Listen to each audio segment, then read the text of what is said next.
আগামী 12ই ফেব্রুয়ারি বাংলাদেশের জাতীয় নির্বাচন। আর নির্বাচনকে কেন্দ্র করে সারা দেশে নানান ধরনের ঘটনা ঘটতে পারে। আর সবচেয়ে বেশি আশ্চর্য লাগে যখন বাংলাদেশের 3টি জেলাকে নিয়ে খোদ যুক্তরাজ্যের মতন একটা রাষ্ট্র সতর্কতা জারি করে তার দেশের নাগরিকদের জন্য। হতে পারে এই 3টি জেলার যে কোনো একটা জেলার বাসিন্দা আপনি নিজেও ভিডিওটি শেয়ার করবেন। আগামী নির্বাচনকে কেন্দ্র করে পৃথিবীর প্রত্যেকটা দেশই যাদের এখানে বাংলাদেশের নাগরিক আছে, তো বিভিন্ন জেলার তথ্য উপাত্ত, ডেটা, মাঠ পর্যায়ের জরিপ বা বিভিন্ন রকম সবকিছু তারা কালেকশন করেন। তো এমত অবস্থায় জাতীয় নির্বাচনকে সামনে রেখে এবং বাংলাদেশের সার্বিক যেই পরিস্থিতি, এই পরিস্থিতিকে সামনে রেখে যুক্তরাজ্যের foreign Commonwealth and development office FDCO একটা নির্দেশনা দিয়েছে। বলা হয়েছে আগামী 12ই ফেব্রুয়ারি বাংলাদেশের জাতীয় নির্বাচন অনুষ্ঠিত হবে। এজন্য 22 জানুয়ারি থেকে নির্বাচনী প্রচারণা শুরু হয়েছে।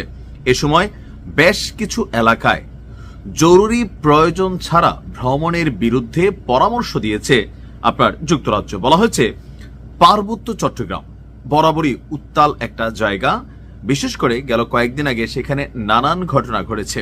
এজন্য প্রথমেই পার্বত্য চট্টগ্রামে জরুরি প্রয়োজন ছাড়া ভ্রমণ করতে নিষেধ করা হয়েছে। তবে বাংলাদেশ সরকারের পক্ষ থেকে নয়, যুক্তরাজ্য সরকারের পক্ষ থেকে তার দেশের নাগরিককে। কেন? এর কারণ হিসেবে বলা হয়েছে এসব এলাকার প্রত্যন্ত অঞ্চলে সহিংসতা এবং অন্যান্য অপরাধমূলক কর্মকাণ্ড আপনার নিয়মিত সেখানে সংঘটিত হয়ে থাকে। আর এই এলাকাটি নিম্নলিখিত জেলাগুলো নিয়ে গঠিত। এগুলো হলো রাঙ্গামাটি, খাগড়াছড়ি, বান্দরবন। অর্থাৎ পার্বত্য চট্টগ্রামের এই 3 জেলার যারা বাসিন্দা আছেন নিজেরও সতর্ক থাকবেন। কেননা যুক্তরাজ্য যখন সতর্কতা জারি করতেছে হুট করে নিশ্চয় এটা না।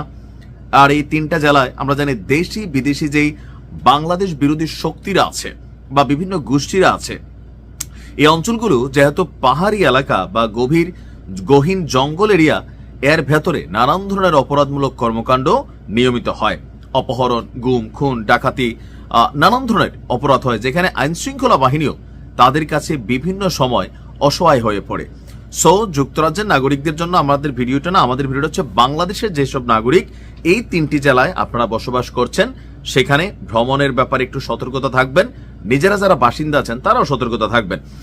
বলা হচ্ছে যে সন্ত্রাসবাদ, আইন শৃঙ্খলা পরিস্থিতির অবনতি এবং চলমান রাজনৈতিক অস্থিরতার প্রেক্ষাপটে আপনার তারা বাংলাদেশের সম্ভাব্য নিরাপত্তা ঝুঁকিতে যেই জেলাগুলোকে চিহ্নিত করেছে এর মধ্যে এই 3টা সবচেয়ে রেড লিস্টে আছে।